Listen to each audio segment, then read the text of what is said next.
اولا هذا التنظيم ديال لاكان من قبل المغرب وما جرى وكل الامور اللي حاطت به، خصنا حنا كمغاربه اننا ناخذ منها احسن الدروس. بحال اللي كيقولوا احسن القول نتبعوه، ناخذ احسن الدروس ماشي غير ندافعوا. اولا هذه لعبه كيف ما كان الحال، هذه لعبه، هذه ماشي حرب عالميه حنا كنخوضوها ضد واحد الدوله ولا دول. وفي هذا الاطار بالفعل المغرب وجد البنيات التحتيه ونظم احسن تنظيم باش الاخوان الافارقه، وحنا كنامنوا بان افريقيا قاره مهمه آن الاوان كي تتحرر وكي تنهض. ولهذا حنا بغينا خوتنا الافارقه يجيو في احسن الظروف، ومرات الامور مزيانه رغم بعض الامور اللي ما غنتكلمش عليها دابا. كيف ما كان الحال تيرانات مزيانين، طرق مزيانه، تي جي في كاين، الماكله موجوده بسطيله، كعب غزال، كل شيء موجود. استقبال ديال الوفود احسن استقبال، ومرات في ظروف جد جيده رغم بعض الامور اللي كنا كنشوفوها واللي هي صبيانيه مملاة من بعض الانظمه التي تكن العداء الكبير للمغرب.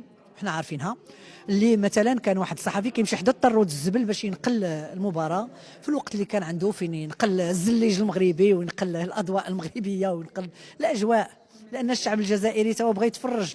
تماما كان النقل ديال الاجواء ماشي دائما في المستوى، لان بعض الوحدين مشاو تيتصوروا حدا الطرود ديال الزبل، وهذا ماشي معقول. وحنا عارفين بان كاين ضغوطات حتى على الصحفيين اللي جاو باش ينقلوا واحد الصوره معينه على المغرب، ما خصوش يبينوا المغرب في شي حاجه مزيانه.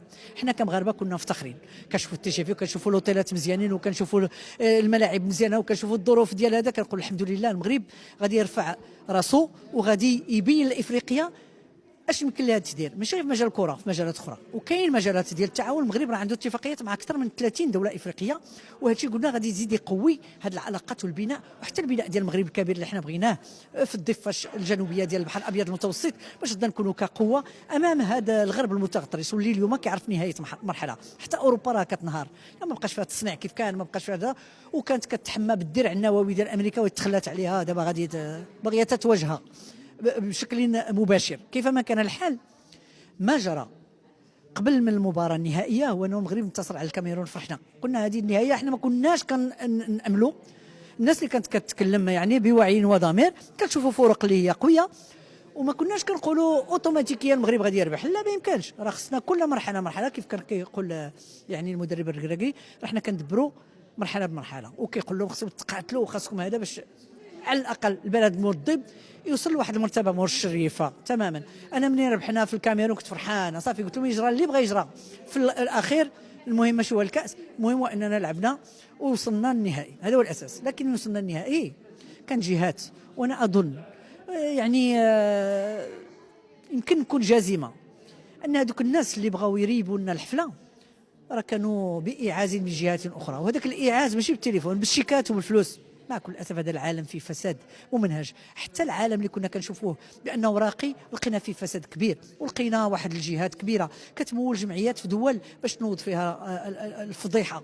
اذا حنا هادشي باين العيان، وكاين واحد الجهه اللي كانت عندها كل مصلحه بان المغرب ما يوصلش لنهايه التنظيم بشكل سليم، ونحاولوا لكن ما ربحوش. هادشي اللي بغيت نقول للمغاربه. واخا معلوم كل شيء شاف، حتى الرئيس ديال الفيفا قال بانه هذاك ضربه جزاء اللي صفرها الحارس صحيحه، وانه هذه لعبه خصهم يقبلوا بانه اللعبه راه هي هذه. لا ما قبلوش، وهذاك الرئيس ديال الحربه ديالهم راه باين لمن كان تابع، حيث انه حاول ان يقارن مع التنظيم في المغرب وتنظيم في هذيك الدوله اللي تابع ليها انه كان داكشي ديالهم حسن. هما كانوا كينقلوهم على ما قالوا في واحد الحافلات اللي كتنقل المسجونين. كما كان الحال حنا كنتمناو التقدم لكل الدول المغاربيه والعربيه والافريقيه كامله، وما عندناش الحقد. ولكن اللي بغيت ننبه منه هو انه المباراه كتلعب في المغرب، ولكن كانوا امور اخرى كتجري. بالفعل انايا انتبهت مليش داكشي قلت الله يحفظ المغاربه اللي هما في السنغال، لانه تخيلوا معايا انسان اللي هو ما بنى ديمقراطيه، ما تحرر من الفرنسيفا، ما تحرر من التبعيه، راه كيشعر بواحد الحقد راه ما تيتصورش. وملي كتجي شي مناسبه يبان فيها كيوضع فيها كل امله. اذا انا كنتفهم تماما الشعب السنغالي باغي بلادو تربح، خصوصا داك الشباب العاطل وما كاين والو.